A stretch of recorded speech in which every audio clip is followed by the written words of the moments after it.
Hey, folks.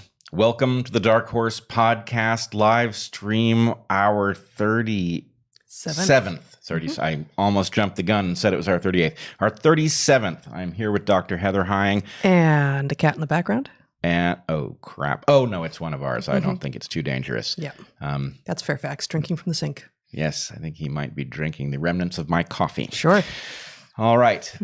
So I think we're going to start off today with an announcement about Unity 2020.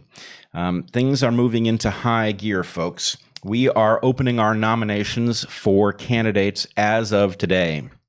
We are going to give you a link that you can go to. There is no reason you need to go to it right now. The nomination process will remain open for about 8 days.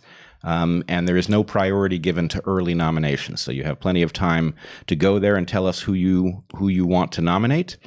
We are going to accept 2 nominations per person. You don't have to give us 2, but if you want to nominate 2 people, maybe even a ticket that you think would be good, you can go to the website and you can tell us who they might be.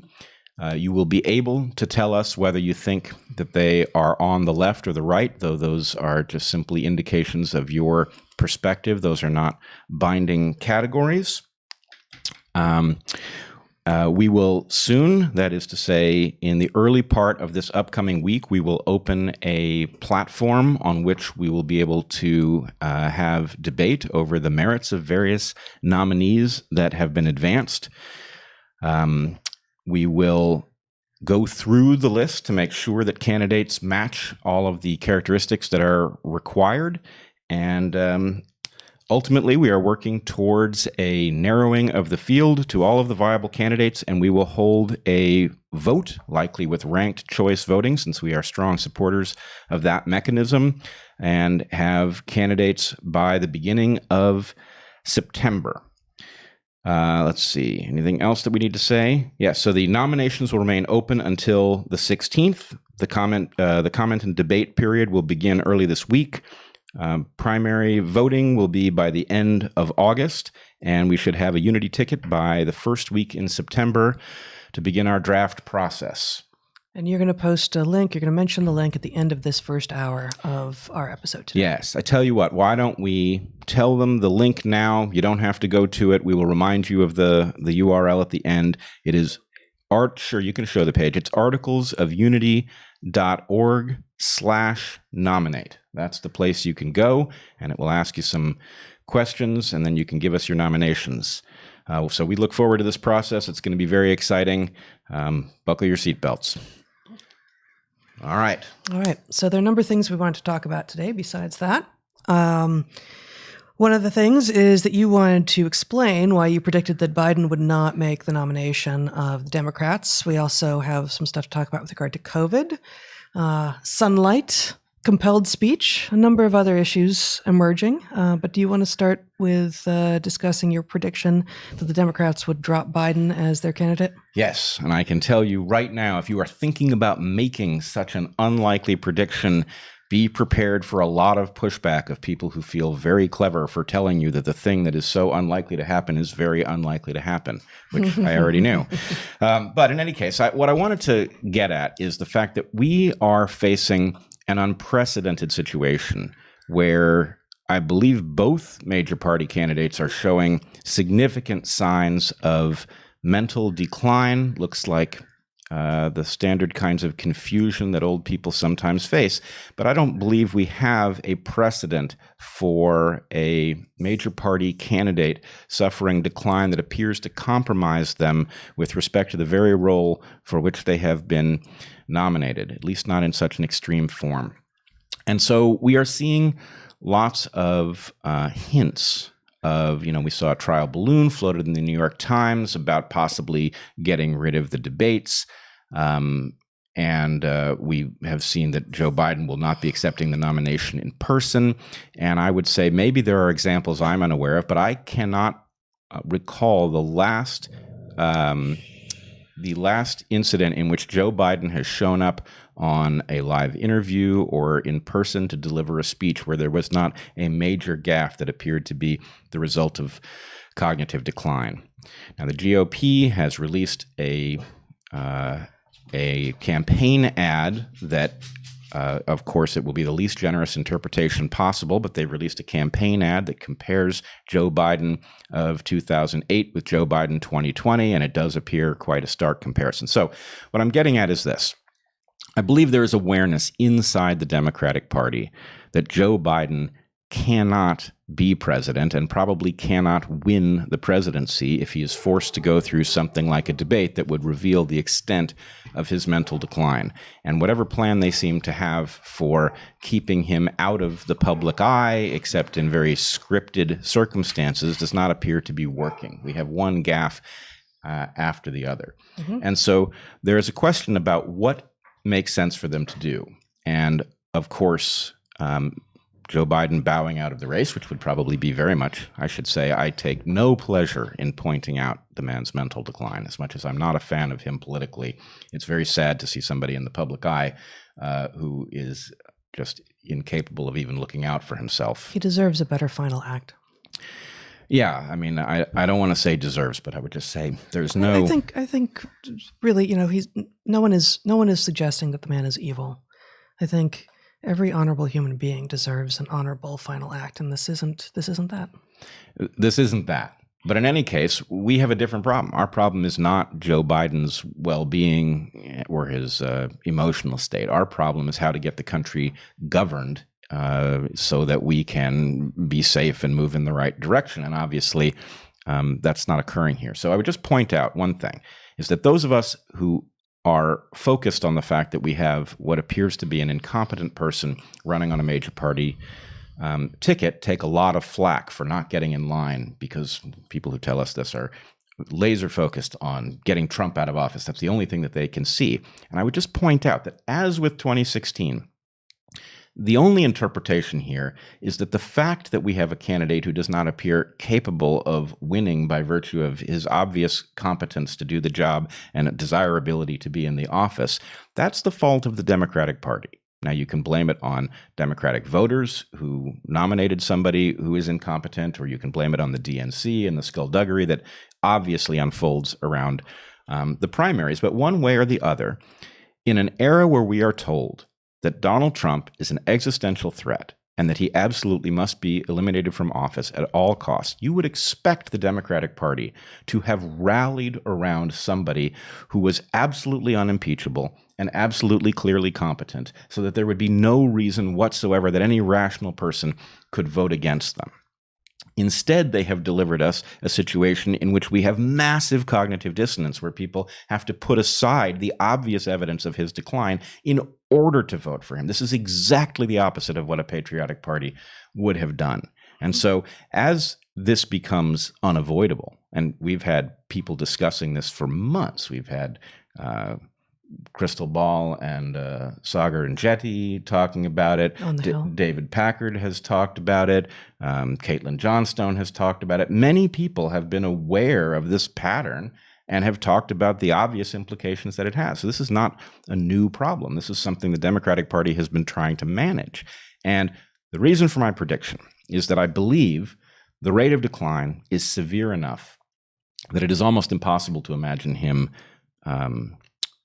winning and finishing out a 4-year term, much less being reelected. And back in December, he floated the idea that maybe he wasn't going to run. He has not pledged not to run, as far as I understand, but he floated the idea to insiders that he would be a one-term president. So already there's awareness that a 2-term Biden presidency is implausible. And then as I said, I don't think he's very likely to make it 4 years. How likely is he to make it 2 years? Is the plan for him to be elected and step down immediately? Might the plan be for him to be nominated and then step down, giving the DNC the ability effectively to choose his replacement? So all of these things are in play. So my prediction, while I agree it's pretty unlikely in light of the way things have played out in the primary, is predicated on the fact that I believe there is a behind-the-scenes discussion going on how to manage this obvious crisis that has emerged, so that we don't have the situation of Biden and Trump in a debate where Biden's obvious decline becomes unavoidable and people vote for Trump simply because he seems to be the more competent of the two. So how are they going to manage that if they can't shut down the idea of debates? I believe something is going to happen in advance of that will change the narrative dramatically, hence my prediction. So is it really likely to happen? I can't say. It'll be pretty fascinating if it does. But if it doesn't happen, I would say there's also a period of time after the nomination and before the election in which it could happen, which might be the most logical time for a swap to take place. And then there's the possibility of an election. It's hard for me to imagine him being elected if he has to spend time in public campaigning, because gaffe after gaffe will emerge. But let's say he was elected. Will he step down in the first year? All of these things are possible. What you think is the most likely is an open question. I've told you I think actually there's a pretty good chance he doesn't make it to nomination. Well, this is going to seem like a sharp turn from what you were just talking about, but you prompted me to think with your opener there that people who think they're clever for telling me this is an unlikely prediction are not telling me anything I don't know. This reminded me in episode 36 Q&A, we got a super chat question asking if we would post one of the covenants that we had used that were the formal agreement between faculty and our students as to what we expected of them and what we would be offering to them. And as I said I would, I posted on Medium the covenant that we used in our 2015-16 full year program that included 11 weeks in Ecuador in the middle, evolution and ecology across latitudes. This was the covenant for just the first quarter, fall quarter, with 50 students. We did a couple of domestic field trips, but it did not include, we had separate documents outlining the expectations, et cetera, for study abroad. But what you said about hypotheses being unlikely, making them stronger hypotheses, is actually built into this covenant. So I thought maybe I would just read a couple of items from this covenant that I did post as I'd promised to. So Zach, if you would show, this is on Medium for people to find if they want. This incidentally is a picture that you, Bret, took of several of our students at Ingapirca, which is the northernmost, a site at the northernmost part of the Incan range in Ecuador. The Inca were only in Ecuador for about 80 years before the Spaniards arrived. But interestingly, at Ingapirca, this is completely an aside, but at Ingapirca, the Incans were not just in charge. They came, they tried to conquer, they failed to conquer, and they ended up in negotiation with the Cañari. A royal wedding ensued, and the Cañari and the Inca were in sort of uneasy peace at this city-state in Ingapirca. And this is some of our students there on the day trip that we took there from Cuenca. So there's a lot here, but the rules are these. I'm going to read the first 6, the bottom of which ends with a discussion of hypothesis. 1, failure is to be expected. It is an inherent part of success. Understand its meaning, but don't dwell on it more than is useful. We, your faculty, respect failure as it reveals an honest, risky attempt to try something new. What is not respectable is failing to fail, or failing to succeed, because you did not make any attempt at all. 2, you are not in competition with each other. Everyone can succeed, everyone can fail. Some can succeed while others fail, but no one needs to fail for others to succeed. Remember, this is not instructions for life. Often in life we are in competition with one another, but students in our classrooms were explicitly not. There was no grading on the curve. There was no, we need to have X number of people getting C's or below and Y number of people getting A's. There was none of that, which is, those sorts of models, those educational models, grading on the curve and such, are quite dishonorable because they assume that the sort of the bell curve expectation of student ability upon entering the classroom is exactly the same shape upon leaving the classroom, and maybe it shifted a little bit to the right, but the curve itself hasn't changed, and we would hope to move that into something that didn't look like a bell curve, such that more and more people were at the top end of the spectrum with regard to ability and understanding. So I would point out that there are, I think you indicated this, there are things for which you do want a competitive model. Absolutely. But the idea that schooling is one of them is more or less predicated on the idea that nothing of substance will happen there. In other words, that a bell curve makes sense if you are not in a positive sum environment. That's right. In an environment where actually the quality of what emerges in terms of insight is adjusted by how people view each other, a willingness to play an assist in an intellectual discussion, for example, that has to be incentivized, or what the sum total, the emergent capacity of the entire room full of people is reduced if they view each other as competitors rather than as partners. Exactly.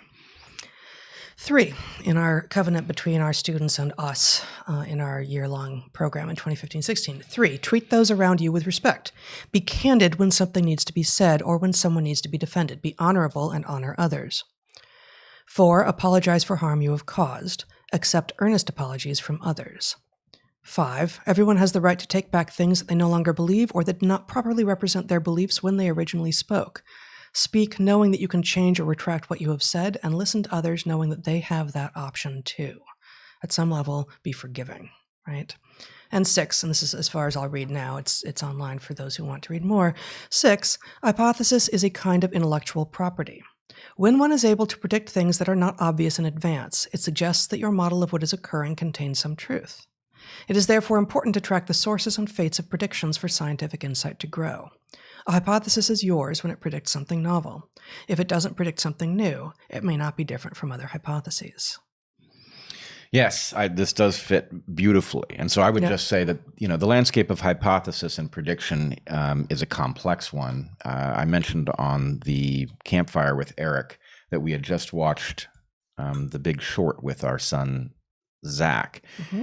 And there's a very uncomfortable period in the middle of that movie where you have a number of people who have figured out that the housing market is irrational and destined for collapse, and they have bet against it, knowing that that's the thing to do in order to profit from the insight.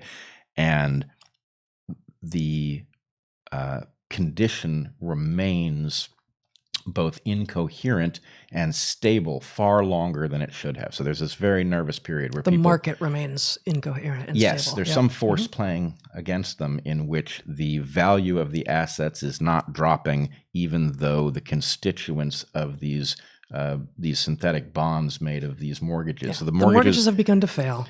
And people have begun defaulting on their loans. Why is the value of these commodity not dropping? Right. And so anyway, this is a very common thing where it's just because you're right about something doesn't mean that it becomes apparent that you're right. So in this case of this, maybe nor does it necessarily become, even if it will become apparent, as in this case, we're seeing a movie about it in part because the entire world ultimately saw that they were right. Yep. But there's almost always an intermediate period when, even though there should be dawning realization, either in the data or in the hearts and minds of people observing the situation, that the prediction was accurate, there is a lag. Yep. And during that lag, people will point at you and say, aha, see, you're wrong. And there's a famous quote here. I'm a little nervous that I've got the wrong person, and if so, it will be deeply ironic. But it may be Greenspan who said something like, the market can stay irrational longer than you can stay solvent. So even though you're right, you may end up getting wiped out by your correct belief because you can't last long enough to get to the payoff. So all I would say is I'm working from a model about what's going on inside the Democratic Party. That model isn't wrong just because this prediction turns out to be wrong, which it likely will. That model is right if somewhere between now and the 2-year mark of a Biden presidency, he steps down or is forced to step aside and something else moves into play. Now, there are ways that could happen, obviously. So just to be clear, you're making a few particular predictions, and obviously the one prediction that they will pull him before he becomes the nominee is not borne out if he wins the election and pulls out within 2 years. The broader model, which has several sometimes mutually incompatible predictions associated with it, is that he is not a legitimate contender to the presidency. So what I would say is you've got levels of unlikeliness. And obviously the prediction that I delivered here is the most unlikely. And so the sort of most aggressive version of the model will turn out to be wrong if that prediction isn't right. But the general model that there is awareness inside the Democratic Party that Biden's purpose is to put something in office other than Trump. Yeah. But that his purpose is not governance, and that there is awareness that he does not have the mental capacity left to function as president. That's the overarching model, of which I think that is not a very risky prediction. I find it very hard to imagine he would go 2 years. And if he did, it would be the result of the fact that they figured out some mechanism for piping stuff into his ear so that there was no risk of him going off script. But the fact is he can't get through even a pro forma introduction to a scripted talk without straying too far. So it's kind of hard to imagine that there's any mechanism that will do it. Yep. All right. Shall we switch? Yes. Do you want to talk about sunlight being the best disinfectant, other aspects of COVID, or compelled speech first? What do you think? Wow. Yeah. Maybe let's step into the COVID stuff. Let's step into the COVID stuff. Okay. Let's do the sunlight disinfectant stuff last within COVID. So starting with some COVID risk factors. Okay. Mm-hmm. So we know we have been hearing for months now that race is a correlate of poor outcomes for COVID-19, right? That and I did not pull up these papers, but I believe that we have heard that there is evidence across many domains, across many geographic domains, that that people of color, specifically Black people and Latino people, are more likely to contract COVID and are also more likely to have worse outcomes when they do contract it. And there's obviously a question of why that might be. So let's take a step back and find some other things that we now understand to be true. Poor air quality is understood to correlate with increased contraction and worse outcomes of COVID. So here is a July 28th, 2020 Intercept article, Zachary, that you can pull up, which finds that I cannot find. Okay, you can take it down. Quote from the paper, quote from the article that I couldn't find right there when I pulled it up for you guys. Respiratory illnesses are no stranger to the Latino communities who live around California's largest lake, the Salton Sea. Asthma rates here are some of the highest in California, with air quality routinely failing to meet federal and state standards, thanks in part to the state's omnipresent water wars. The water in this desolate former vacation destination is rapidly drying up, salinating the lake and releasing decades-old contaminants into the air. So there's a whole lot that we could say about what the Salton Sea is. It was originally a desert flat that got formed by accident when the Colorado River got dumped. A bunch of water got dumped there, and it became briefly this vacation destination. But then something about another water move, a lot of water being moved to San Diego, I think, basically began desalinating. Or rather salinating the lake by decreasing the water levels in the lake, so that you have these towns with names like Oasis and Mecca, where really no vacationers any longer visit or live there. And of course, what you have are a lot of Latinos who are often farm workers, sometimes migrant farm workers, often not, who live there because housing is cheap, because it sucks to live there, right? And so what we have is a finding that Latinos living near the Salton Sea have higher rates of COVID and have worse outcomes when they get COVID. But what we really have here is a class issue, right? That I predict that anyone who is living near the Salton Sea is going to have these higher rates of asthma and prolonged respiratory problems, and that when a respiratory virus shows up, of course, they're going to be more susceptible to it as well. Similarly, we have high population density being a predictor of bad outcomes in COVID. So here's, Zach, you want to put this up just briefly, a fairly badly done article in Willamette Week out of Portland, the title being, "People are more likely to catch COVID east of 82nd Avenue. That's where Portland's housing is the most overcrowded." In this case, the headline is better than the article because the article actually really consistently conflates race and class and doesn't grant that actually both of those things are correlated with overcrowding. So except in high-density urban centers where living in a high-rise is actually sometimes an indicator of wealth, we know that being in overcrowded housing conditions is correlated with class. And because of historical racism, maybe modern racism, but certainly due to historical racism, which apparently irritates the cat no end, as it should, we have people who have been oppressed in the historically oppressed populations who are more likely to be living in high population density housing. And so again, we have, how is it that we can tease apart race and class? We have a result that people of color are more likely to be getting COVID and suffering worse when they do.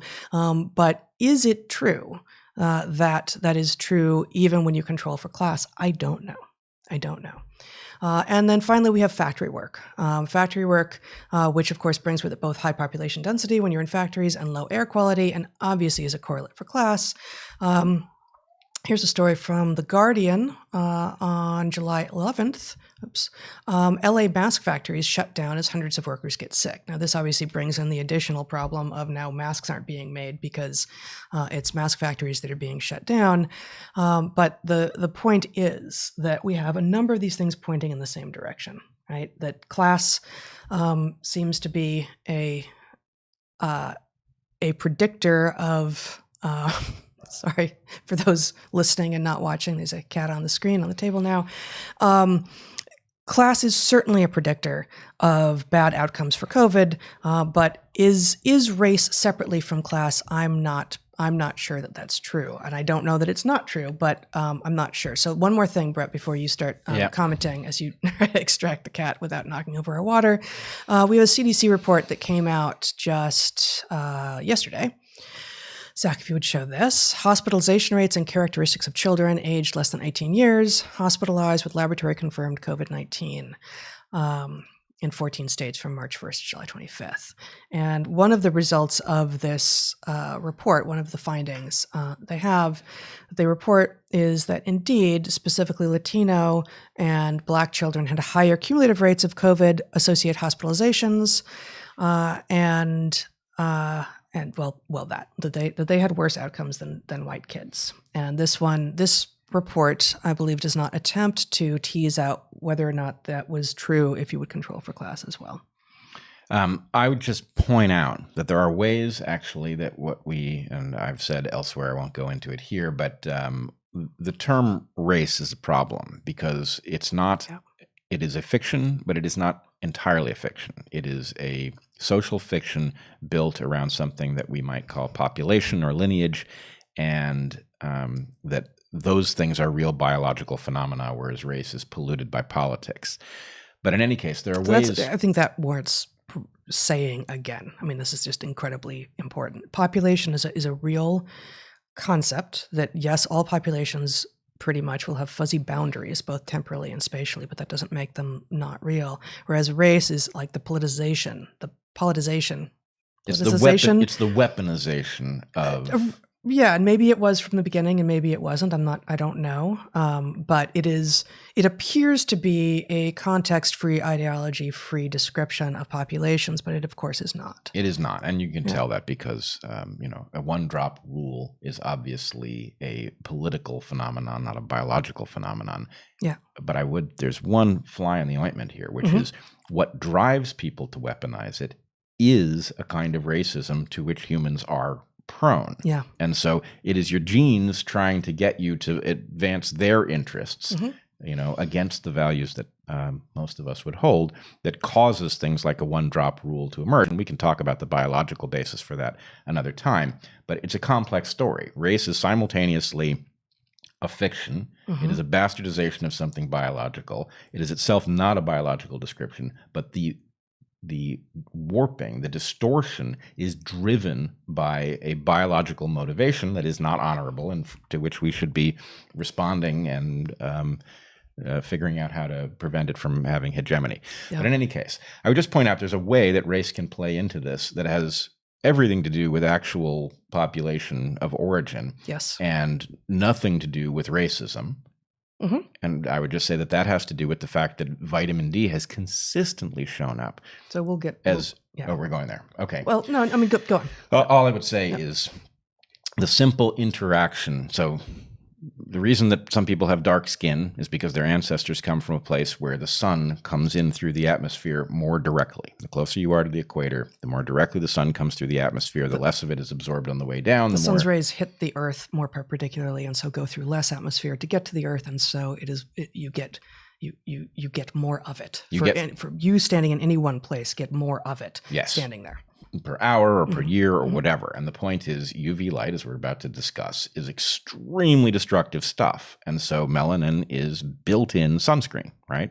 Rather than sunscreen that you either wear or slather on, it is sunscreen that's built into the skin. And of course, people who tan, I've never been very good at it, but people who tan are, ratcheting up in time their production of this molecule to shield their basically shield their DNA from the damage that comes from UV light. But in any case, that shield, whatever it is, whether it's a jacket or whether it's melanin in your skin, interrupts the production of vitamin D, which is photosynthetically created in our skin in response to sunlight. And so vitamin D, for whatever reason, has shown up as a primary factor. You are less likely to get sick, and if you do get sick, you are likely to get much less sick if you have proper levels of vitamin D rather than are deficient. And so that can interact in just a physiological way with different populations. The prediction, of course, of that being that populations will suffer in proportion to the degree of darkness of their skin. Even individuals might be able, you could see this pattern within individuals, darker people might be more affected. So that would be that has nothing to do with racism. Right. But it has to do with race, but not with racism. And then these findings that seem to have very much to do with class. Class correlates with race 100% due to historical racism, but is it due to modern racism? That is actually a hypothesis that needs to be demonstrated. Right. And no one appears to be testing it. We are all expected to simply accept it. Well, and I would just point out that this is, I don't know if we're going to get to what 2 plus 2 might equal, but this is the tragic irony of this desire to unhook all of the structures that we have built and discovered to evaluate what might be true. The claim that these things are all weaponized and therefore none of them are trustworthy is preposterous. What you want in this circumstance is something called an ANOVA. You want an analysis that tells you what fraction of the difference in susceptibility to COVID or the degree of symptoms that you have is due to class. What, if you control for class, what fraction of it is due to race? If you control for those things, what fraction of it is due to the darkness of your skin? What fraction of it is due to zip code? So the point is, all of these things have a contribution that can be discovered. You can't do it perfectly, but we have the tools. The bigger the sample, the better the tools work, and we can figure out how much of these things are due to X, Y, Z factor. And ultimately, there will be a factor that has to do with modern racism. Is it a big factor, small factor? We can predict, but... and should we be trying to reduce modern racism to zero? Of course. Of course. Right. All right. Rant over. So I can move into the sunlight and UV thing now, unless you had other things you wanted to talk about with regard to COVID first. No, we can come back to them, I think. All right. So a super chat question that we got in episode 36 that we did not get to pointed to this article. Zach, if you want to put this up. So I think the person who pointed us to this is a 2020 article from June. Far UVC light, 222 nanometers, efficiently and safely inactivates airborne human coronaviruses. So give me my screen back, if you will, Zach. Thank you. I quote from the abstract that far UVC light in the 207 to 222 nanometer range efficiently kills pathogens potentially without harm to exposed human tissues. So the authors here have tested against 2 coronaviruses, although not SARS-CoV-2 yet, and found high efficacy against those coronaviruses, as well as in previous work against influenza. So they basically they were already primed and ready to look and see if this far UV light would be deactivating viruses, because they had previously done this work to test whether it would be against influenza. And so in both of the papers that I found that they are talking about here, they find that it is. So wait, a question. Yeah. The structure of this claim that this particular wavelength of UV light destroys the pathogen without damage to tissue. They're not talking about using this light in or on the tissue, but the question is about using the light as a disinfectant in an environment and that a person in that environment would be unharmed. So whereas some wavelengths of light you could potentially cause skin cancers, for example, if you had enough of it. Yeah. In this case, what they're saying, and we've actually talked about this. Right. I argued in one prior live stream that that we could envision light bulbs that would disinfect a room when nobody was present. And so that's the super chat question was in response to that, and this is exactly what these guys are saying we should be doing. But they're also apparently saying you don't have to have light bulbs that know when you're in the room and disinfect when you're not, that you could disinfect a room without hurting the people in it using this particular way. So in fact, actually what I'm looking at right now, they say the most commonly employed type of UV light for germicidal applications is a low-pressure mercury vapor arc lamp, emitting around 254 nanometers.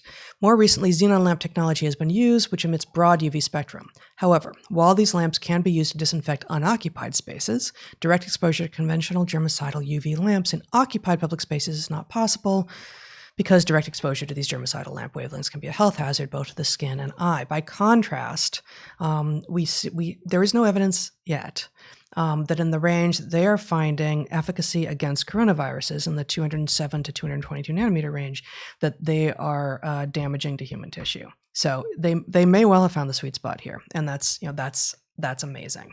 So I have a bunch more to say here, but you want to comment? I want to add one thing. Yeah. That lots of stuff where we have a legacy device like our lights could be upgraded for this purpose. There's another place where I see this opportunity.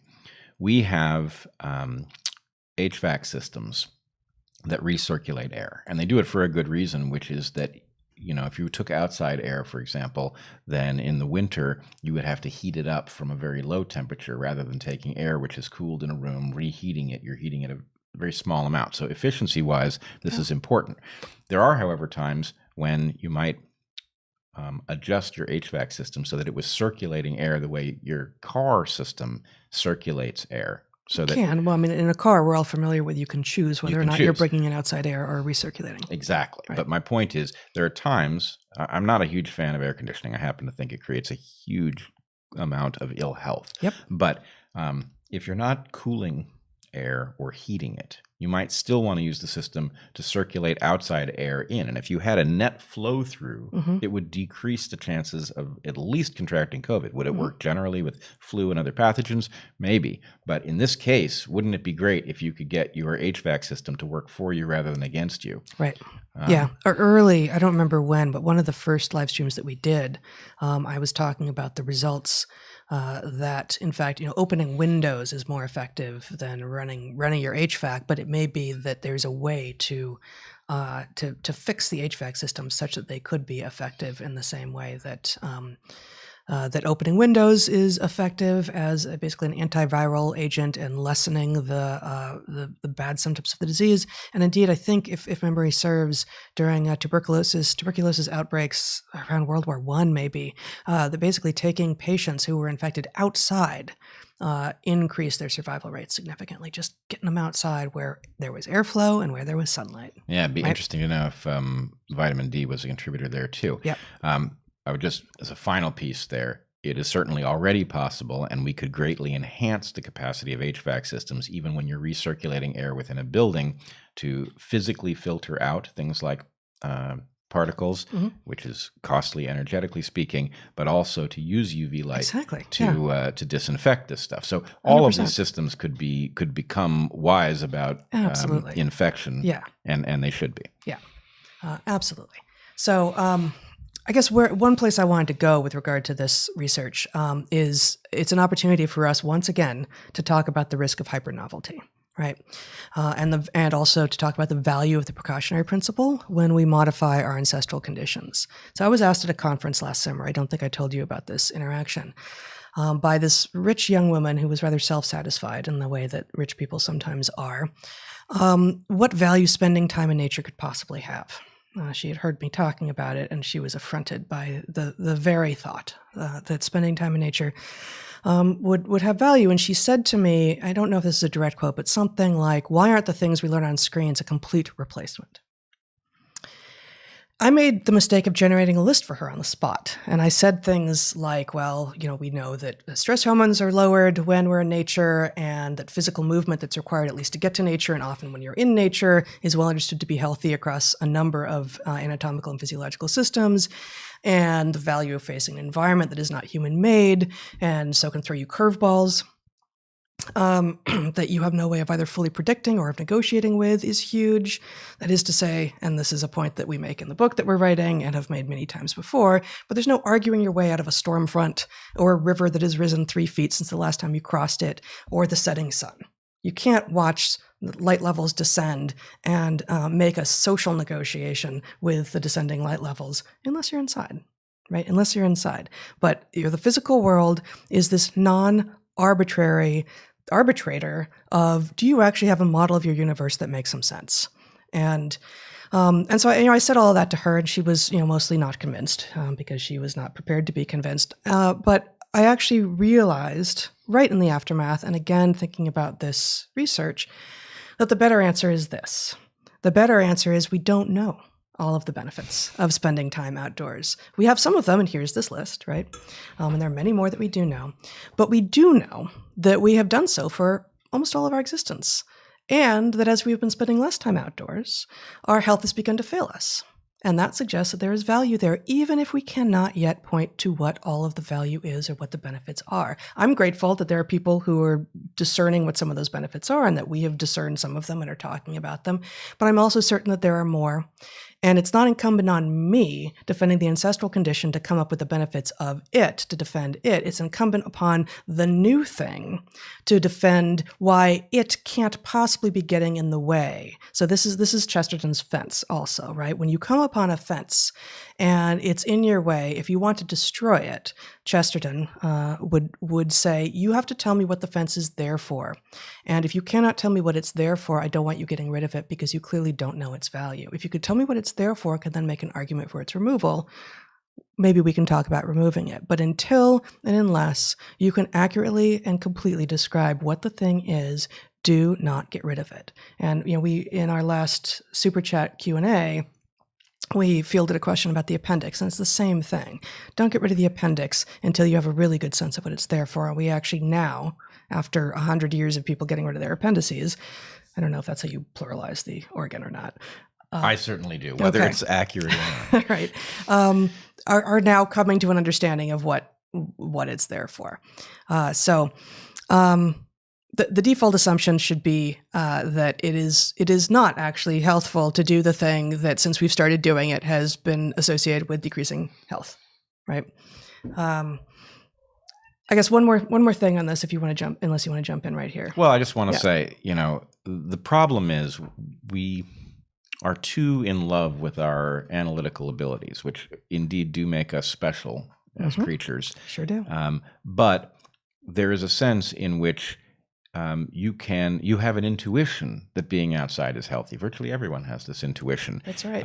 And it is likely to be based on something significant. I mean, I would point to one example, that if you are, kitty cat, if you are backpacking and you are suddenly exposed to a normal light regime, you are liable to find yourself not so eager to stay up into the wee hours and not so eager to stay in bed after the sun has come up.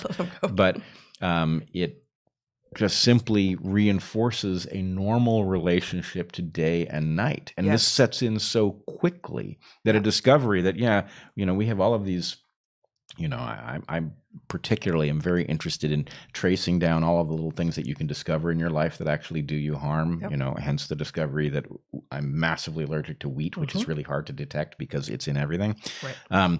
But the idea that blue lights cause it to be very difficult to go back to sleep and, yellow lights don't, these sorts of things are patterns you can detect in your own life.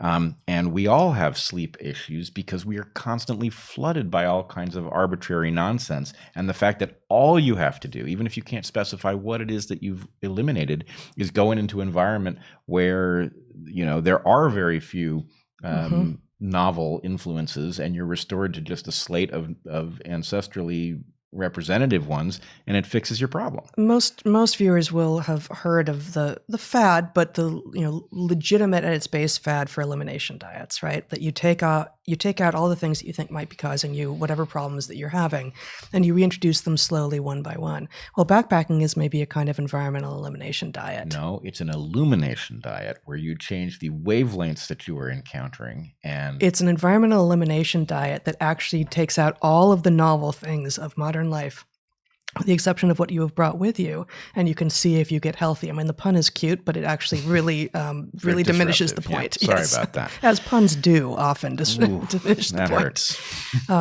No, but I mean, I think this is important. I was reframing what I heard you say, that this is a kind of environmental elimination diet that has great value, and that's a kind of hybrid answer between the listing that I gave this woman of what the benefits are of being in nature, and what I thought later the more apt answer was you just don't know. And because the change has been correlated with a decrease in health, you should assume that it's better. But this allows you to actually find out which of the things that you're doing might be unhealthy, or just, I went and spent a week out away from all of the usual toxins and influences and screens and all of this, and these 5 things I didn't even know were correlated went away.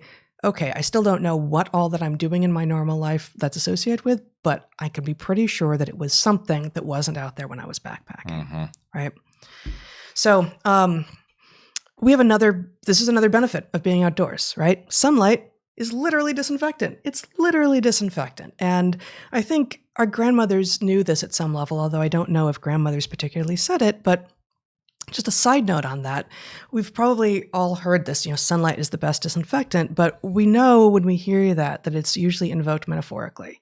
And so here we have this perfect convergence of literal and metaphorical truth, which is not always the case. That this sunlight is the best disinfectant. Sunlight is not going to be literally the best disinfectant in all cases, but in the case of many germs, it is. And sunlight is the best disinfectant is a metaphorical truth as well. And so I went down this tiny little historical road that I found interesting, so I thought I'd share with you and all of you today. This was used as metaphor by Louis Brandeis, who is a Supreme Court justice from 1916 to 1939, in his 1914 essay called What Publicity Can Do, which itself was in his book, again, a 1914 book called Other People's Money and How the Bankers Use It. So the complete quotation, I mean, it's still a brief quotation, but from Brandeis is, "Publicity is justly commended as a remedy for social and industrial diseases. Sunlight is said to be the best of disinfectants. Electric light, the most efficient policeman." So we never hear that second part. No. We never hear it. And yet I think that there's something truly deep there around combining the sort of post-industrial landscape and the benefits and the virtues of it that we are also dependent on, but not presuming that it can fully replace and not wanting for it to fully replace the things that the pre-industrial landscape offers us as well. Finally, one more note on this. Brandeis himself didn't actually come up with this. So it's a quote from an 1888 book by James Bryce. Zach, if you want to put this up here, and I'll just read this. Public opinion is a sort of atmosphere, fresh, keen, and full of sunlight, like that of the American cities. And this sunlight kills many of those noxious germs which are hatched where politicians congregate. Maybe that for now. We'll stop there. Cool. Now, I would just point out that in the case of COVID, we find both the metaphorical and literal in play. Mm-hmm. I mean, beyond sunlight being the best disinfectant. No, I mean sunlight being the best disinfectant, because the literal use here, that there is actually this, UV light disinfects, especially with respect to COVID for now. It's not to say it couldn't evolve a protection, and this goes to the second part, which is the complete lack of transparency surrounding what took place in China and allowed this virus to escape China, which it certainly did as a result of bad information, and whether it possibly escaped from a lab where it had been enhanced for the purpose of research. The lack of transparency there is making this a much more dangerous pandemic. that there are lots of features, as we keep saying here, and it's getting no traction in the world, but the possibility that this virus was trained to do what it does in serial passage experiments, where it was selected artificially by putting it into either tissues or creatures or both and training it to infect for the purpose of studying it, the question really is, what if that is what happened? What were the exact conditions of those experiments? Because from that list of exact conditions, we can expect places where it was drawn into one kind of structure and it will evolve back in the other direction over time. We may even be seeing this. Initially, this virus had a very hard time infecting children. We are now seeing significant damage to children. That could be the result of the fact that we are now detecting a pattern that was there all along and we didn't see it, or it could be the fact that it is evolving and it is losing the characteristics that were favored in a laboratory environment and taking on these other characteristics.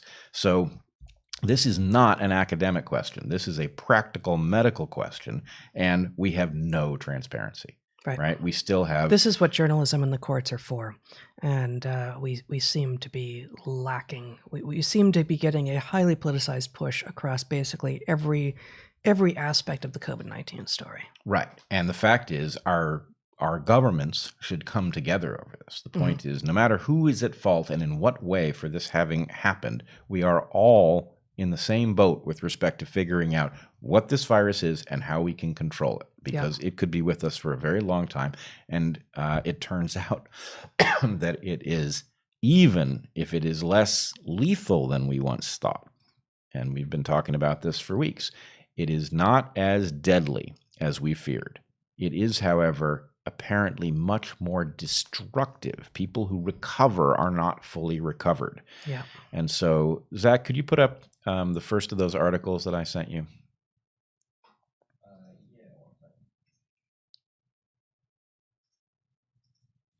So here we have an article about damage to the brain. A large percentage of coronavirus patients, 55%, have neurological problems 3 months later. So this article points to some of the original research that is illustrating that there are actually, this is very frightening for it to be in the brain. And, there were hints of this from the beginning, the loss of the sense of taste and smell, for example, but that we are seeing patterns where most people who are getting coronavirus are having neurological symptoms even months later, even after they've completely, as far as we know, cleared the virus, which may mean that they didn't completely clear it, or it may mean that the damage done by the virus in the short period of time that they were sick is having these long-lasting implications. And we don't know how long they last. Yeah. Just there's an analogy there between, as we've talked about before, the sort of organizational versus activational effects of hormones, that the virus might have caused damage in an organizational sort of way back then, such that even if your body has cleared it, you never go back to normal. Just like being masculinized with testosterone as a boy and early teenager, you will never go back to not having been masculized by testosterone. Whereas an activational effect of a hormone requires that the trigger be on for the switch to flip, and we don't know. And in this case, it would be: is there still virus present, which is causing the lingering brain malfunction? In which case, we need to clear. The problem is a little bit simpler in that case, right? And it's less dire in terms of the future for people who've been infected, because, well, we just need to clear your body of this thing, and no, we don't know how to do it yet. But once done, it's good and over, as opposed to if it's more like an organizational effect. Wow, well, you've got damage and you're going to have damage, and now we need to figure out how to mitigate that damage, but the damage is done. Yeah, but the problem is, if it's hiding out in neurological tissue, there may be no way of getting rid of it. So in another level, so like another analogy with like falciparum malaria, Vivax malaria, that'll hide out in your liver so that there's no doing anything with it. You don't feel particularly sick if you're infected with Vivax malaria, but there's no way for medicine like chloroquine to go after it. There's no way for normal medicines. There are medicines that will chase it out of your liver in that case, but there are viruses, herpes viruses, for example, hide in neurological tissue, and they effectively retreat to places that the immune system can't get to them. And so anyway, this is part of why, for example, chickenpox turns into shingles later in life. Right. So anyway, if it's hiding out in neurological tissue that is insulated from the immune system, that's very bad news. It's much more incentive for us to figure out how not to get this thing, rather than what is passed for sophistication early in this thing, which was if you get it and you have a mild case, you're lucky because you might have immunity and you're done, right? And the answer is, well, we don't know if you're done. Yeah. We don't know if you have immunity, and we do know that there's a very large chance that you will have had damage to a major system. Can you put up the other article, Zach? So I'm going to show you another article here. Again, this is not the primary literature. This one talks about a number of different systems and types of damage. Can you scroll down a little bit? But anyway, this one talks a bit about the brain fog that people experience, but also the heart damage. And so we are seeing a large percentage of people who have had mild cases where we can actually see the damage to their hearts. So this is just yes, it's less deadly than you thought. Yes, it's more destructive than you thought. You have to adjust your model accordingly. And and there's still all the stuff that's up in the air about, if you get better and you don't have these symptoms, are you really done? Yeah. Will it come back later? Will you contract it again in a year? We don't know. Right. So one last topic before we sign off for the hour and take your Super Chat questions in the next hour. Totally different topic at some level. We have been talking for weeks now, months, I guess, about the ideology that is taking over and making it difficult for people to say things other than what is becoming the dominant accepted truth on the street. And I've been talking about the "Don't Hurt Me" walls, and I read from Havel's essay on power of the powerlessness. I can't remember exactly what it was called. It had to do with power. His greengrocer example. And I've been reading of late this book called "Nothing to Envy: Ordinary Lives in North Korea" by Barbara Demick, which she's a journalist, now I think the bureau chief in Beijing for the LA Times, who spent a lot of time in South Korea and made several visits to North Korea, talking to people. Most of the people she talked to were people who had escaped from North Korea and were now in South Korea, and told her their personal stories. And one of the things that emerges from this book is just a reminder of the risk of compelled speech and its utility for us in seeing when at the point that people are not feeling free to talk, that they are reporting that they feel self-censorship, or that they have to put a Black Lives Matter sign up in their window lest the activists come for them. We should be taking that as an indicator of worse things to come. That compelled speech is a kind of canary in a coal mine, and these signs in windows are a form of compelled speech, I'm arguing. So let me just do a very quick review of what Korea is, and then read a couple of short excerpts from this book. So the Korean Peninsula makes good geographic sense. I should have pulled up a map. I don't have one. But it's bounded by the Sea of Japan to the east and the Yellow Sea to the west, and a couple of rivers, the Yalu and the Tumen, apparently. Probably mispronouncing those, at the land boundary with China to the north. But it's being split along the 38th parallel after World War II was an arbitrary political decision, arbitrary in terms of where it was. The end of World War II meant that there were two major forces in the world, and each of them were claiming some primacy over Korea, and that wasn't going to work. And so they were battling for it. But really, to the degree that there was a sort of natural, cultural, or linguistic, or tribal, or anything like that split, it would have been along, east and west. That basically people to the east were more likely gravitating to Japan, and people to the west to China, and there could have been a divide that way. But the split being put where it was effectively just cut a not homogeneous, but more homogeneous than many population in two, and the people in the south ended up with something like a democracy, and the people in the north ended up with what is probably the most totalitarian state in the world today. Not at the time, it took some time to get there. So Kim Il-sung, who ruled North Korea from its founding in 1948 until his death in 1994, then after when he died, his son Kim Jong-il became head of state. When he died, when Kim Il-sung died in 1994, the entire country became convulsed in grief and public displays of grief. And those two things, grief and public displays of grief, or public displays of something that appeared to be grief, were impossible to distinguish between. And that is the point of what I'm going to read from today. So this is, again, Nothing to Envy, Ordinary Lives in North Korea. This is journalistic and personal story-driven accounting of life in North Korea. So pages 98, 99, find them here. We have, this is in the wake of the death of Kim Il-sung, the first head of state in North Korea. As a 21-year-old university student, Jun Song was naturally skeptical of all authority, including the North Korean government. He prided himself on his questioning intellect. But he didn't think of himself as seditious or in any way an enemy of the state. He believed in communism, or at least believed that whatever its faults, it was a more equitable and humane system than capitalism. He had imagined he would eventually join the Workers' Party and dedicate his life to the betterment of the fatherland. That was what was expected of all those who graduated from the top universities.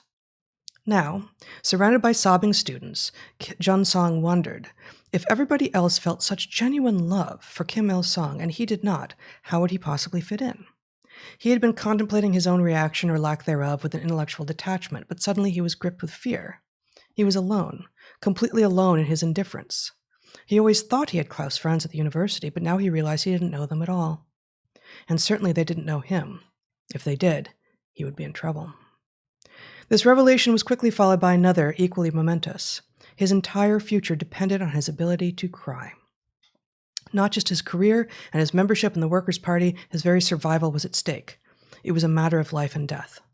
Jun Song was terrified. At first, he kept his head down so nobody could see his eyes. Then he figured out that if he kept his eyes open long enough, they would burn and tear up. It was like a staring contest. Stare, cry, stare, cry. Eventually, it became mechanical. The body took over where the mind left off, and suddenly he was really crying. He felt himself falling to his knees, rocking back and forth, sobbing just like everyone else. Nobody would be the wiser. And one more, unless you want to comment on that one. Seems to speak for itself. Yeah, exactly. A shorter excerpt here from page 101 of this book. What had started as a spontaneous outpouring of grief became a patriotic obligation. Women weren't supposed to wear makeup or do their hair during a 10-day mourning period. Drinking, dancing, and music were banned. The Inmanban kept track of how often people went to the statue to show their respect. Everybody was being watched. They not only scrutinized actions, but facial expressions and tone of voice, gauging them for sincerity. Miran had to go twice a day for the 10-day mourning period, once with the children from the kindergarten and once just with her work unit of teachers. She began to dread it, not just the grief, but the responsibility of making sure the fragile children didn't get trampled or work themselves into hysteria. There was one 5-year-old girl in her class who cried so loudly and was so demonstrative in her grief that Miran worried she would collapse. But then she noticed the girl was spitting in her hand to dampen her face with saliva. There were no actual tears. My mother told me if I don't cry, I'm a bad person, the girl confessed. Wow. So North Korea is unique. We're not in North Korea. It is a particularly remarkable and extreme authoritarian, totalitarian, communist state. But the tactics that are used to get people to fall in line, to get them to comply, to cause them to act out of fear, and some people who act out of fear will at some point begin to believe the things that they say out of fear, just out of self-preservation, are familiar at this point. I would say that they're familiar to us increasingly, these tactics. Yeah. Not the outcome. We are seeing the tactics. instinct to it, right? The degree to which we are compelled varies based on where you are, what industry you're in, and all of this. But we are seeing the instinct to compel people to feel even a particular way about things. We are seeing a rejection of the idea that you are free to formulate your own opinion about this, that, or the other. Yeah. And I do think there's a deep philosophical question here, which I feel I know the answer to, but I cannot defend it. The question is, are we justified certainly almost everybody who will be listening to this podcast will agree that there is something marvelous about being free. Now, I think we have to think carefully about what being free is, because it's very easy to take freedom and treat it frivolously, or basically to squander freedom. And should we be entitled to? My guess is we should be, that's part of freedom. But at some level, the ability to figure out in what to invest your freedom, right, and the values that will cause you to invest it in something good rather than to waste it, those things to me seem simply superior to a system that sustains life. It may even do some things better than a system in which you are free, because freedom involves freedom to fail, whereas a system that drives freedom out may be able to guarantee that at least that doesn't happen to you. But in any case, we are facing a question about whether or not, by what standard is the success of a system to be measured? Are we to be simply horrified by a system that compels you to cry in order to advertise your complete mental alignment with your population, even if that provides some kind of stability? I think so. But I mean, also, I guess I would say the question that you ask is, are we to be simply horrified, as opposed to, perhaps the implied alternative was finding something good there. But one implied alternative that I heard was, or can we learn from it? Can we learn from it even though the outcome is not an outcome that any reasonable person would want?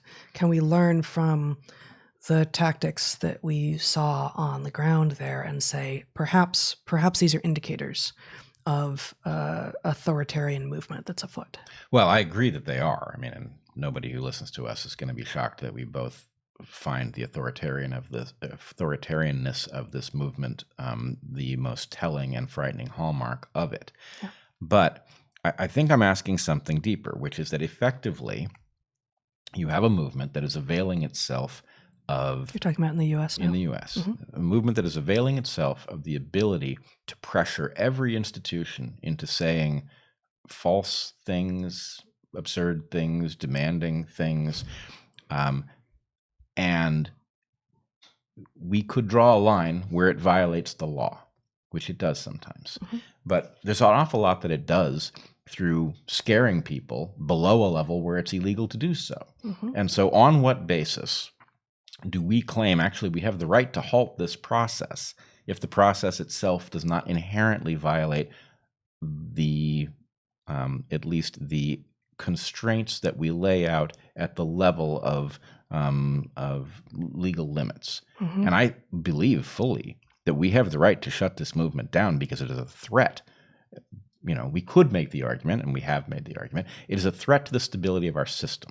So to the extent that the purpose of our system is to provide for people, if this in the end results in its inability to do that, that's one basis on which you might object to it.